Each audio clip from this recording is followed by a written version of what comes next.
สบายดีพี่น้องปองปายเมื่อสุกุสุกอนเมื่อนี้ก็สิมาตอบคำถามเด้อพี่น้องเด้อจากคลิปหนึ่งเขาเหนียวใส่หมากเขาพี่น้องหลายคนก็ถามมาหน้าตาของมันเป็นแนวใด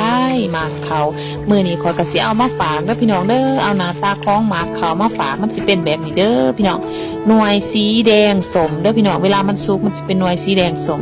ผิวหนังมันสิมีน้ำอ่อนๆเด้อพี่น้องเด้อผิวหนังมันสิมีน้ำอ่อนๆหลังจากเฮาเก็บมาแล้วเนาะได้มาแล้วเฮาก็มาพาโพงพี่น้องพาโพงแล้วก็ขวัญเอาในมันออกอยู่ในมันเฮาสิเห็นมีสีแดงๆหุ่มเนาะมีนวลสีแดงๆหุ่มนั่นคือส่วนที่เฮาสิใส่ไปเหมือดใส่เขาเด้อพี่น้องเด้อเฮาก็สิขวัญเอาในมันออกมาให้มันเบิดเนาะขวัญเอาในออกมาให้เบิดแล้วเฮาก็มาคั่นมาขยำให้เกลือให้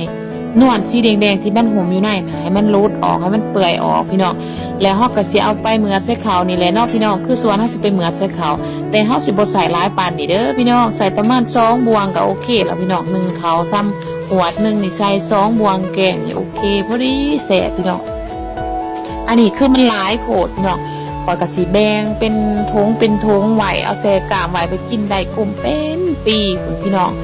กินกลุ่มเป็นปีได้กินตลอดปีได้พี่น้องเพราะว่ายามซุกมันซุกพร้อมกันอันนี้ก็คือหน้าตาของในพี่น้องเอามาฝากเห็นเทิงหมากเป็นแนวใดเห็นเทิงในเป็นแนวใดเด้อพี่น้องเด้อ